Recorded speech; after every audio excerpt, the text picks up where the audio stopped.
Hero হতে গিয়ে জিরোর খাতায় নাম লেখানোর পথে জাতীয় নাগরিক পার্টির দক্ষিণ অঞ্চলের মুখ্য সংগঠক হাসনাত আব্দুল্লাহ। শুধু সেনাবাহিনীর তোপ নয়, খোদ দলের মধ্যে কোণঠাসা হয়ে পড়েছে হাসনাত। একে একে হাত ছেড়ে দিচ্ছেন দীর্ঘদিনের ঘনিষ্ঠ সহযোগী। সেনাপ্রধান ওয়াকারুজ্জামানের সঙ্গে সমন্বয়ক হাসনাত আব্দুল্লাহ ও সার্জিস আলমের কি হয়েছে এবং তাদের মাঝখানে কি নিয়ে দ্বন্দ্ব, এমন একটি নিউজ বর্তমান বাংলাদেশের সোশ্যাল মিডিয়াতে ভাইরাল হয়ে ছড়িয়ে পড়ছে। তো বন্ধুরা, মূলত এই সেনাপ্রধান ওয়াকারুজ্জামান ও হাসনাত আব্দুল্লাহর সঙ্গে কি হয়েছে তার সঠিক তথ্য কিন্তু খুব কম লোকজনই জানে। হাসনাত আব্দুল্লাহ ও সেনাপ্রধান ওয়াকারুজ্জামানের এই বিষয় নিয়ে আমরা পর্যালোচনা এবং তদন্ত করে বেশ কয়েকটি খুবই গুরুত্বপূর্ণ তথ্য এবং ভিডিও ফুটেজ পাই, যা আজকের ভিডিওতে সেগুলোই এক এক করে ধারাবাহিক তুলে ধরা হবে। যদিও আজকের ভিডিওটা কিছুটা লং হতে পারে, তবে আজকের ভিডিওতে জানতে পারবেন সেনাপ্রধান ওয়াকারুজ্জামান, হাসনাত আব্দুল্লাহ ও সার্জিস আলমকে নিয়ে এমন কিছু অজানা গোপন তথ্য যা জানলে আপনিও ইতিমধ্যে অবাক হতে বাধ্য। সেই সাথে আরো জানতে পারবেন বর্তমান বাংলাদেশের রাজনীতির প্রেক্ষাপট আসলে কোন দিকে যাচ্ছে। বন্ধুরা চলুন, ভিডিওতে আজকে আর বেশি কথা বাড়াবো না, সরাসরি আজকে আমরা চলে যাব মূল ভিডিওতে। আর সেখানে আজকে আমরা দেখব সেনাপ্রধান ওয়াকারুজ্জামানের সঙ্গে এই সমন্বয়ক হাসনাত আব্দুল্লাহর মূলত কি হয়েছে। হিরো হতে গিয়ে জিরোর খাতায় নাম লেখানোর পথে জাতীয় নাগরিক পার্টির দক্ষিণ অঞ্চলের মুখ্য সংগঠক হাসনাত আব্দুল্লাহ। শুধু সেনাবাহিনীর তোপ নয়, খোদ দলের মধ্যে কোণঠাসা হয়ে পড়েছে হাসনাত। একে একে হাত ছেড়ে দিচ্ছেন দীর্ঘদিনের ঘনিষ্ঠ সহযোগীরা। বিপদে পড়া ডক্টর ইউনূসের সরকারও খুঁজছে পরিত্রাণের উপায়। দফায় দফায় সেনা সদরে বৈঠক করে সেনাবাহিনীর ক্রোধ প্রশমিত করার চেষ্টা করেছে সরকারের কয়েকজন উপদেষ্টা। এনসিপির কয়েকজন নেতার বিরুদ্ধে ব্যবস্থা নেওয়ার আশ্বাসও দিয়েছেন তারা। এনসিপিকে আর কোনো ধরনের সরকারি সুবিধা দেওয়া হবে না বলেও আশ্বস্ত করা হয়েছে। সব মিলিয়ে বিভিন্ন সময়ে নানান কারণে বিতর্কিত হাসনাত আব্দুল্লাহ হয়ে উঠেছেন সরকার ও জাতীয় নাগরিক পার্টির গলার কাঁটা। চলুন যাওয়া যাক বিশ্লেষণে। আওয়ামী লীগকে নিষিদ্ধ করার পরিকল্পনা অন্তর্বর্তী সরকারের নেই। ইন্টারন্যাশনাল ক্রাইসিস গ্রুপ বা আইসিজি কে এমন কথা বলেছিলেন অন্তর্বর্তী সরকারের প্রধান উপদেষ্টা ডক্টর মোহাম্মদ ইউনূস। এর কয়েক ঘন্টার মধ্যে ফেসবুকে সেনাবাহিনীর বিরুদ্ধে বিষোদ্গার করে পরিস্থিতি উত্তাল করে তোলেন হাসনাত আব্দুল্লাহ। 20 মার্চ গভীর রাতে ফেসবুকে পরপর দুটি পোস্ট দেন জাতীয় নাগরিক পার্টির এই নেতা। প্রথমটিতে সরকারকে কড়া হুঁশিয়ারি দিয়ে লেখেন, ডক্টর ইউনূস, আওয়ামী লীগ 5ই আগস্টে নিষিদ্ধ হয়ে গেছে। উত্তরপাড়া ও ভারতের প্রেসক্রিপশনে আওয়ামী লীগের চ্যাপ্টার ওপেন করার চেষ্টা করে লাভ নেই। এর পরের পোস্টে তিনি অভিযোগ করেন, রিফাইন্ড আওয়ামী লীগ নামে নতুন ষড়যন্ত্র বাস্তবায়নের পরিকল্পনা চলছে। 11 মার্চ দুপুর 2:30টায় তাকে সহ আরো 2 নেতাকে ক্যান্টনমেন্টে ডেকে নিয়ে এই পরিকল্পনা হাজির করা হয় বলেও অভিযোগ করেন হাসনাত। এই পরিকল্পনা পুরোপুরি ভারতের সাবির হোসেন চৌধুরী, শিরীন শারমিন, তাপসকে সামনে রেখে এই পরিকল্পনা সাজানো হচ্ছে। হাসনাতের এই পোস্ট ঘিরে ব্যাপক আলোচনার সৃষ্টি হয়। এর 2 দিন পর একটি বেসরকারি টেলিভিশনে উপদেষ্টা আসিফ মাহমুদের একটি সাক্ষাৎকার প্রচারিত হয়। এতে সেনাপ্রধান জেনারেল ওয়াকারুজ্জামানের বিরুদ্ধে গুরুতর অভিযোগ তোলেন আসিফ। আগুনে আরো ঘি ছড়িয়ে যায়। দর্শক, বেশ কয়েকটি সূত্র থেকে আমরা জানতে পেরেছি হাসনাত আব্দুল্লাহর ফেসবুক পোস্ট এবং আসিফ মাহমুদের সাক্ষাৎকার প্রচার কোনোটি প্রধান উপদেষ্টার জানার বাইরে ঘটেনি, বরং দুটো বিষয়ে ছিল তার সম্মতি। একদিকে তিনি ইন্টারন্যাশনাল ক্রাইসিস গ্রুপের একটি প্রতিনিধি দলকে আওয়ামী লীগ নিষিদ্ধ না করার সিদ্ধান্ত জানিয়েছেন, অন্যদিকে তার অনুগতদের মাধ্যমে এই ইস্যুতে পানি ঘোলা করার কৌশল নেওয়া হয়েছে। তবে সেই কৌশল সফল না হয়ে উল্টো বুমেরাং হয়ে ফিরে এসেছে। আমরা এমনও জেনেছি দেশের বাইরে থেকে অন্তত 2 জন সোশ্যাল ইনফ্লুয়েন্সার সরাসরি মদত দিয়েছেন এমন কাজে। এমন পরিস্থিতি গুরুতর হয়ে ওঠায় দায় নিতে চাইছেন না কেউ। সবচেয়ে বিপদে পড়েছেন হাসনাত আব্দুল্লাহ এবং আসিফ মাহমুদ। দীর্ঘদিনের সহযোগীরাও অস্বীকার করতে চাচ্ছেন তাদের। অন্যদিকে ডক্টর ইউনূস খুঁজছেন যে কোনো মূল্যে সমঝোতার উপায়, চান পরিস্থিতি ঠান্ডা করতে। এজন্য সরকারের পক্ষ থেকে কয়েকজন উপদেষ্টা ও জামাতপন্থী একজন আইনজীবী 22 মার্চ সেনা দপ্তরে তদবির করতে যান। সেখানে তারা সরকার ও এনসিপির পক্ষ থেকে উদ্ভূত পরিস্থিতির জন্য দুঃখ প্রকাশ এবং নিঃশর্ত ক্ষমা চান। সূত্রগুলো বলছে, সেনাবাহিনীর ঊর্ধ্বতন কর্মকর্তাদের পক্ষ থেকে বলা হয়, সাম্প্রতিক সময় এনসিপি ও সরকার ঘনিষ্ঠদের পক্ষ থেকে সেনাবাহিনীর বিরুদ্ধে যত অপপ্রচার চালানো হয়েছে তেমনটা স্বাধীনতার পর থেকে আর কখনোই হয়নি। হাসনাত আব্দুল্লাহর পোস্টের পর এনসিপির কয়েকজন নেতা সেনা প্রধানের বিরুদ্ধে শুধু বাজে মন্তব্যই করেনি, বরং সেনা দপ্তরে হামলার হুমকি দিয়েছে। এটি রাষ্ট্রদ্রোহমূলক অপরাধ। সরকার এসব অপরাধের বিরুদ্ধে কি করবে তা উপদেষ্টাদের কাছে জানতে চান ঊর্ধ্বতন সেনা কর্মকর্তারা। সূত্রগুলো বলছে, এই বৈঠকে ব্যবস্থা নেওয়ার জন্য এনসিপির নেতাদের একটি তালিকা দেওয়া হয়েছে। সে তালিকা অনুযায়ী সরকার দ্রুত ব্যবস্থা নেবে বলে আশ্বস্ত করা হয়েছে। কয়েকজন সেনা কর্মকর্তা অভিযোগ করেছেন, সরকারের কয়েকজন উপদেষ্টার প্রত্যক্ষ প্রশ্রয়ে এনসিপি নেতারা সব ধরনের আইন ভাঙছে। এই অবস্থা আর চলতে পারে না বলে মত দিয়েছেন তারা। ইতিমধ্যে তাদের বিরুদ্ধে অভিযোগের বিস্তর কয়েকটি ফাইলও সরকারের ওই উপদেষ্টাদের হাতে তুলে দেওয়া হয়। এদিকে সেনাপ্রধান ও সেনাবাহিনীর বিরুদ্ধে হাসনাতের বিরূপ মন্তব্যের পর 3 ভাগে বিভক্ত হয়ে পড়েছে জাতীয় নাগরিক পার্টি। এক গ্রুপ হাসনাতের পক্ষে আছে, তবে এনসিপি থেকে বের হয়ে যাওয়া একটি গ্রুপ হাসনাত আব্দুল্লাহকে সমর্থন দিয়ে যাচ্ছে। দ্বিতীয় গ্রুপটি হাসনাত আব্দুল্লাহকে সরাসরি ভুল স্বীকার করে ক্ষমা চাইতে বলেছে। আর তৃতীয় গ্রুপটি চাইছে এনসিপির বর্তমান নেতৃত্বকে বাদ দিয়ে নতুন নেতা নির্বাচিত করতে। সূত্রগুলো বলছে, সেনাবাহিনীর বিরুদ্ধে বক্তব্য দেওয়ার বিষয়টি দলটির অনেকেই জানতো, কিন্তু সেনাবাহিনীর পাল্টা প্রতিক্রিয়ায় সরকার অবস্থান নড়বড়ে হয়ে পড়ায় তারা পিস্টান দেওয়া শুরু করেছে।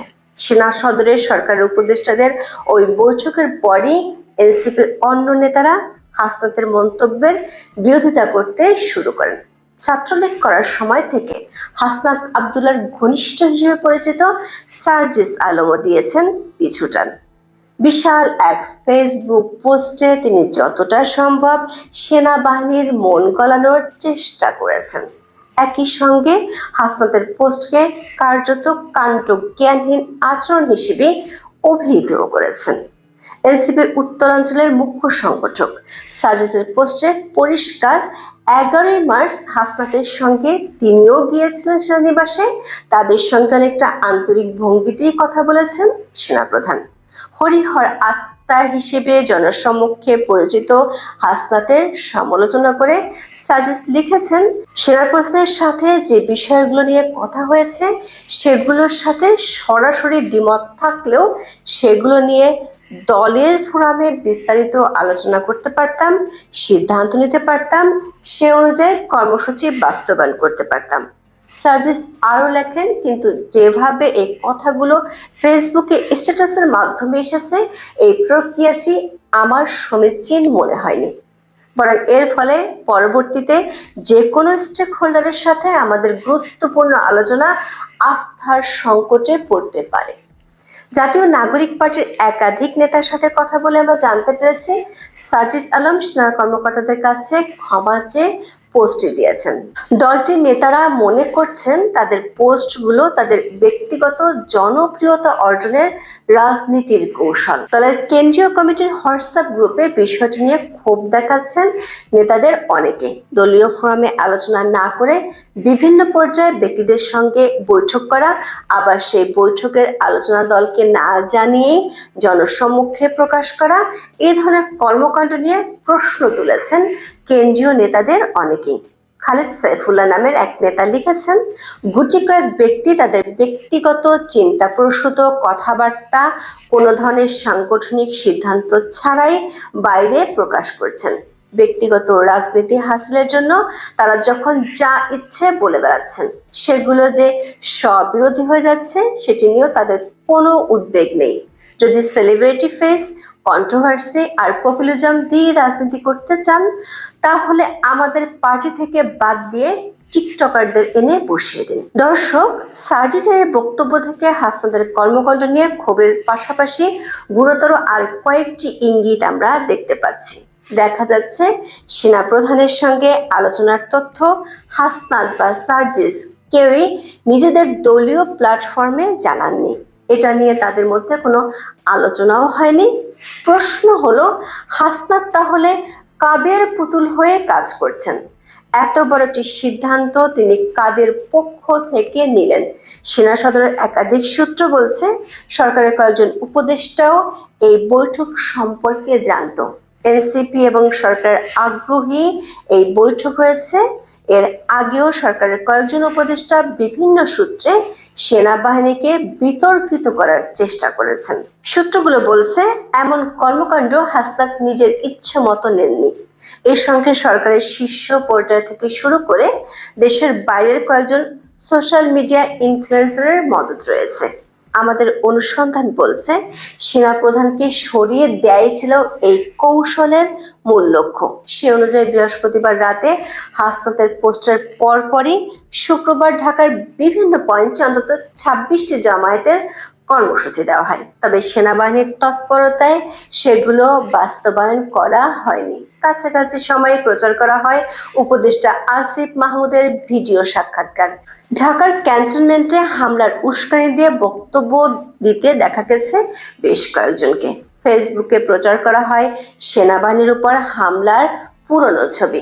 আবার দেশের বাইরে থেকেও সেনাপ্রধানের বিরুদ্ধে কন্টেন্ট ছড়ানো হয় সোশ্যাল মিডিয়ায়। দর্শক, সেনাবাহিনীর তাৎক্ষণিক বিভিন্ন পদক্ষেপে শেষ পর্যন্ত ভেস্তে গেছে সব কৌশল। উল্টো চরম বিপদের মুখে পরিকল্পনার আয়োজকেরা। জাতীয় নাগরিক পার্টির কিছু নেতা 22শে মার্চ কিছুটা হাঁক ডাক দিয়েছিল, কিন্তু 24 ঘন্টার মধ্যে বদলে গেছে গলার সুর। সার্জিসের পোস্টার কমেন্টে একরাশ বিরক্তিও ক্ষোভ ঝেড়েছেন এনসিপি যুগ্ম আহ্বায়ক আব্দুল হান্নান মাসুদ। এনসিপিকে হাসনাত ও সার্জিস দুজনেই বিতর্কিত করেছে বলে দাবি করেন হান্নান মাসুদ। তিনি লেখেন, এসব কি ভাই, পাবলিকলি বলছি। দুজনের একজন মিথ্যা বলছেন, এটা চলতে পারে না। মানুষ এনসিপিকে নিয়ে যখন স্বপ্ন বলছে তখন এভাবে এনসিপিকে বিতর্কিত করার এজেন্ডা কাদের? সরি, আর চুপ থাকতে পারলাম না। অন্যদিকে জাতীয় নাগরিক পার্টির মুখ্য সমন্বয়ক নাসিরউদ্দিন পাটোয়ারি 22শে মার্চ সন্ধ্যায় বলেন, হাসনাত আব্দুল্লাহ রাষ্ট্রের বিভিন্ন কমিটির সঙ্গে মিটিং করেছেন, কিন্তু তার এই বক্তব্য সোশ্যাল মিডিয়ায় আসা উচিত হয়নি।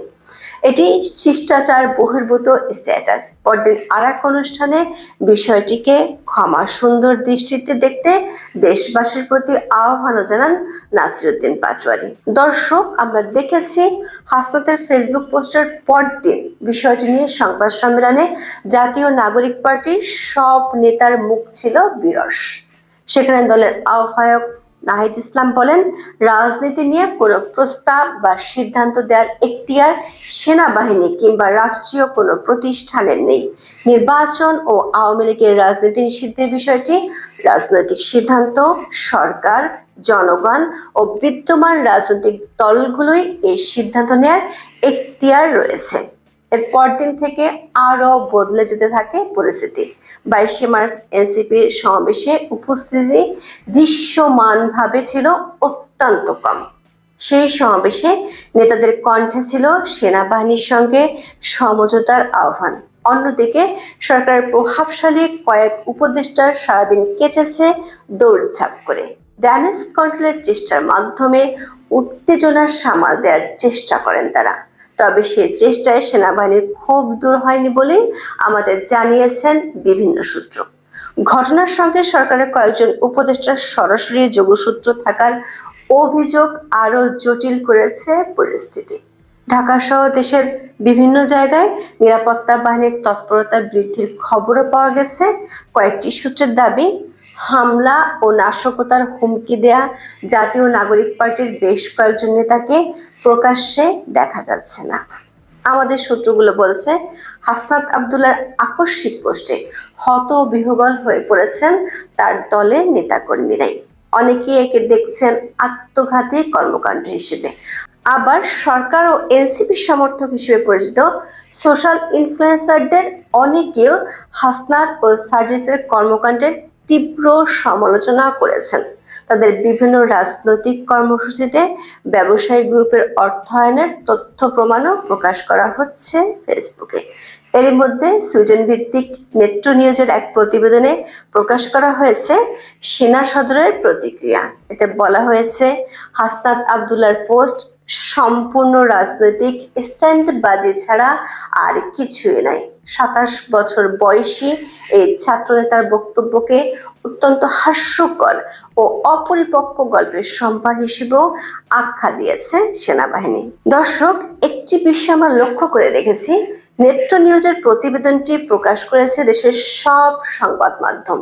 এর মধ্যে সরকার ঘনিষ্ঠ হিসেবে পরিচিত বিভিন্ন মিডিয়ায় কয়েক ঘন্টা ধরে শীর্ষ সংবাদ হিসেবে দেখা গেছে এই সংবাদটিকে। এতে পরিষ্কার, পানি যতটা ঘোলা করে খেলে সুবিধা হতো তার চেয়েও বেশি ঘোলা করে তাল গোল পাকিয়ে ফেলেছে সরকারের শিশু উপদেষ্টা। আসসালামু আলাইকুম দর্শক, একটা প্রশ্ন আবারও খুব গুরুত্বের সঙ্গে শেয়ার করতে চাই। আমরা কি সত্যি সত্যিই সেই পাকিস্তানে ফিরে যাচ্ছি? পাকিস্তানি আমলে যেমন রবীন্দ্রনাথকে নিষিদ্ধ করা হয়েছিল, বাংলা ভাষার উপরে উর্দুকে চাপিয়ে দেওয়ার চেষ্টা করা হচ্ছিল, বাঙালির হাজার হাজার বছরের সংস্কৃতি ঐতিহ্যকে সব ধুলার সঙ্গে মিশিয়ে পাকিস্তানি সাম্প্রদায়িক যে সংস্কৃতি সেটি চাপিয়ে দেওয়ার প্রাণান্তকর চেষ্টা ছিল। সত্যি সত্যিই কি আমরা সেদিকে ফিরে যাচ্ছি? নতুন করে এই কথাটি আজকে আবারও তুলতে হচ্ছে এই কারণে যে সংস্কৃতি মন্ত্রণালয়ের পক্ষ থেকে জানানো হয়েছে যে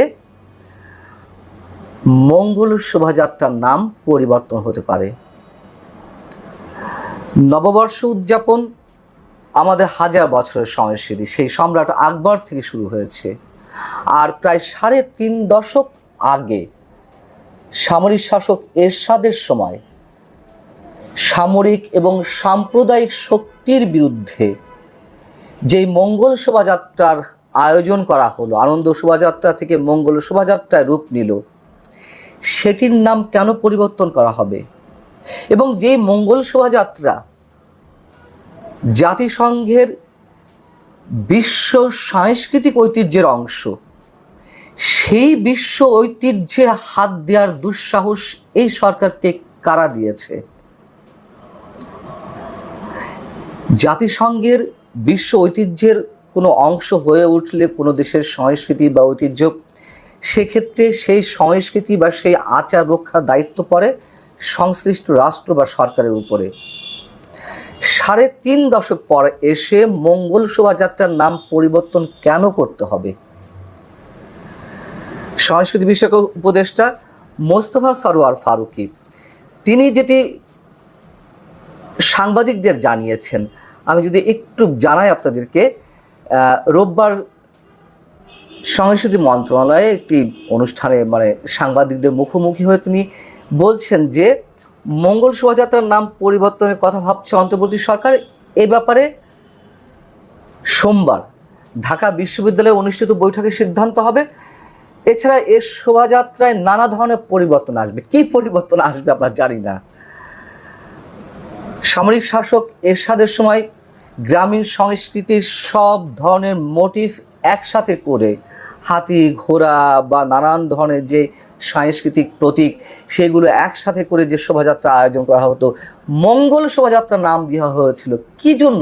মঙ্গল শব্দ বুঝতে কি আমাদের খুব অসুবিধা হয়? কল্যাণ কামনা, সেই কল্যাণ কামনা করেই এই শোভাযাত্রাটির অনুষ্ঠান হয়ে আসছে। এবং আমি মনে করি, বা অনেকে আমার সঙ্গে একমত হবেন, আমাদের মুসলিম সম্প্রদায়ের যে ধর্মীয় অনুষ্ঠান ঈদ, কিংবা হিন্দু সম্প্রদায়ের যে অনুষ্ঠান পূজা পার্বণ, ঈদ, সব কিছুর চেয়ে সার্বজনীন উৎসব হচ্ছে নববর্ষ উৎসব। সেই নতুন বছরকে বরণ করে নিতে প্রধানতম আকর্ষণ মঙ্গল শোভাযাত্রা। যদিও সংস্কৃতি বিষয়ক মন্ত্রণালয় এখনো পর্যন্ত বলেনি যে মঙ্গল শোভাযাত্রাটি পুরো চেঞ্জ হবে কিনা, তারা বলতে চেয়েছে মঙ্গল শোভাযাত্রার নামটি পরিবর্তন হবে। এবং মিস্টার ফারুকী বলছেন এবার চারুকলা থেকে যে শোভাযাত্রা বের হবে সেখানে আপনারা সত্যিকার অর্থে নতুন জিনিস দেখবেন, আপনাদের চোখে পরিবর্তন দেখতে পারবেন।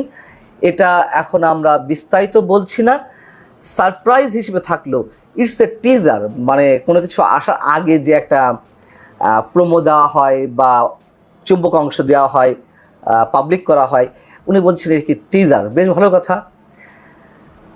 এবং এ কথাও জানানো হচ্ছে যে চৈত্র সংক্রান্তির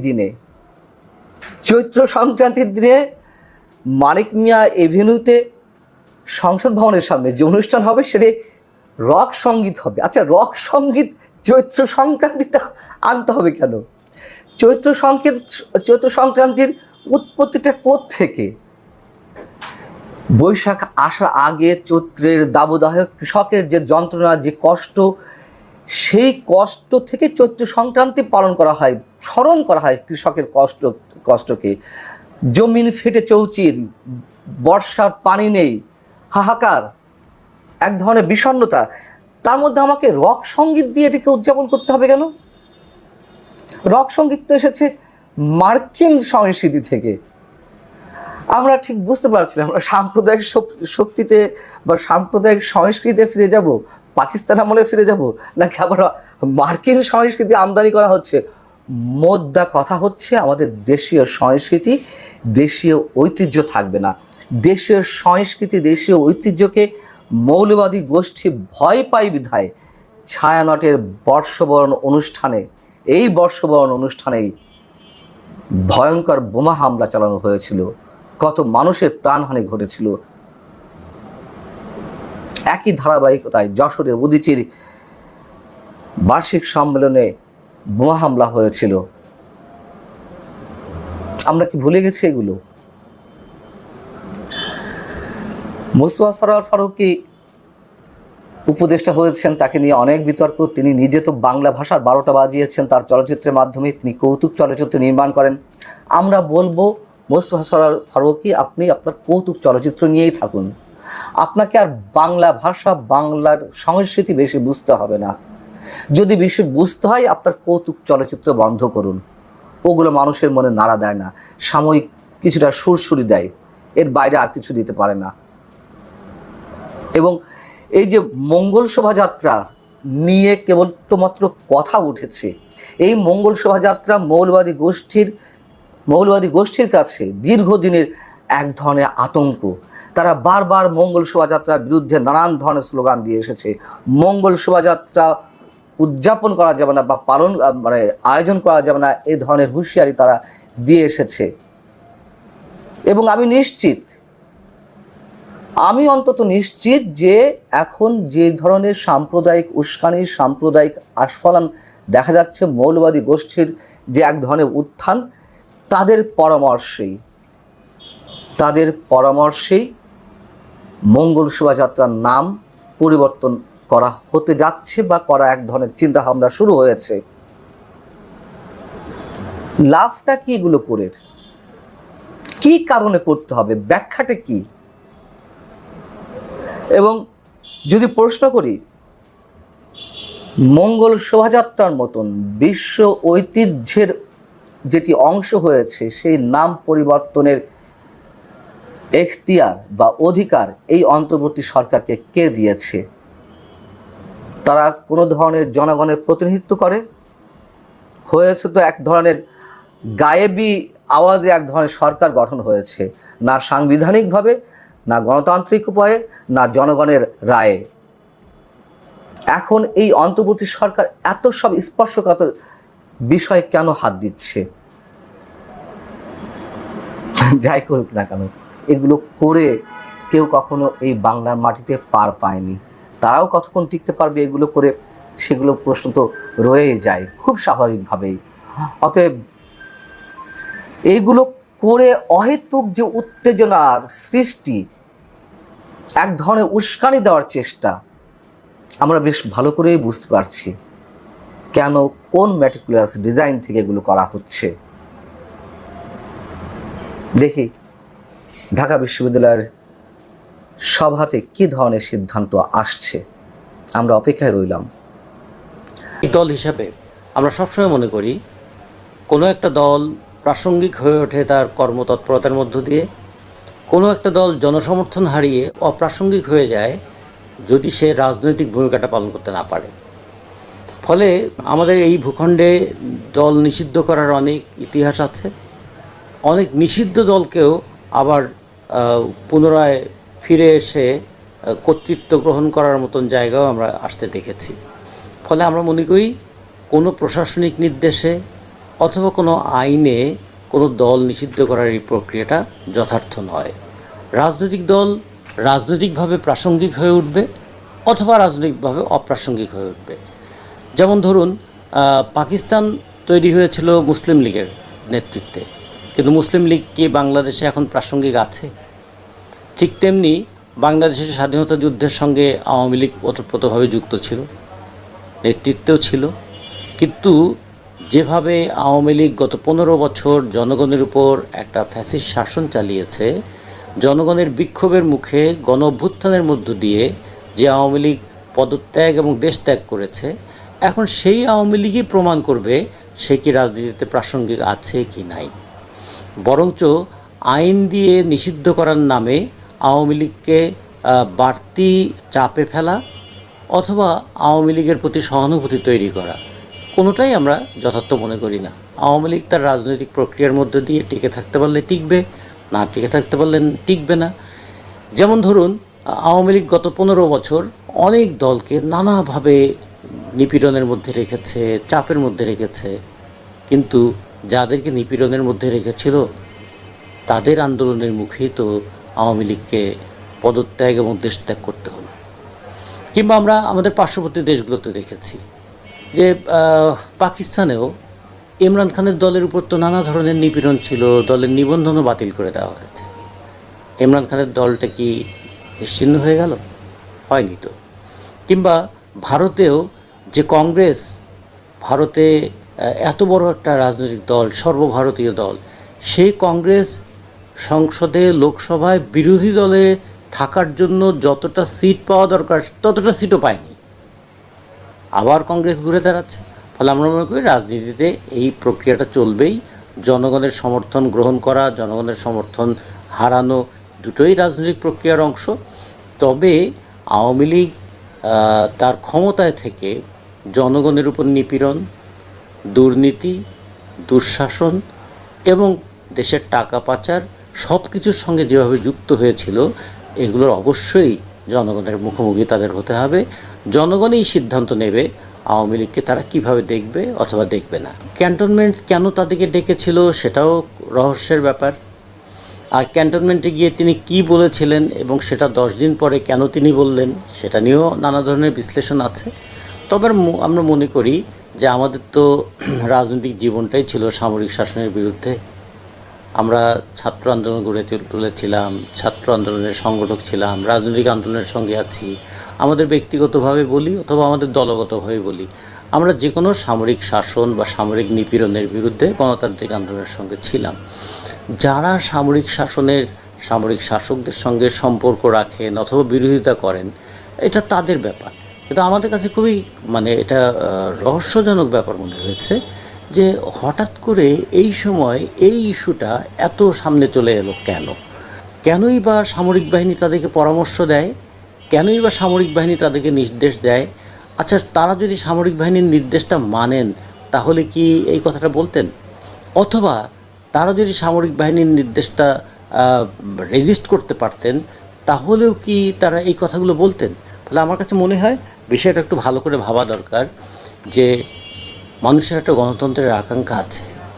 মানুষ সামরিক শাসন দেখতে চায় না, মানুষ সামরিক বাহিনীর কর্তৃত্বটা মানতে চায় না, মানুষ একটা রাজনৈতিক শাসনের মধ্যে থাকতে চায়। সে কারণে সবচেয়ে ভালো হয় যদি দ্রুততম সময়ে একটা নির্বাচন দিয়ে জনগণের কাছে আপাত গ্রহণযোগ্য যারা, তারাই দেশ পরিচালনা করুক, এবং দেশ পরিচালনা করতে গিয়ে তারা যদি জনগণের আকাঙ্ক্ষাকে তারা সন্তুষ্ট করতে না পারে, জনগণ আবার নির্বাচনের মধ্য দিয়ে তাদেরকে ক্ষমতা থেকে সরিয়ে দেবে।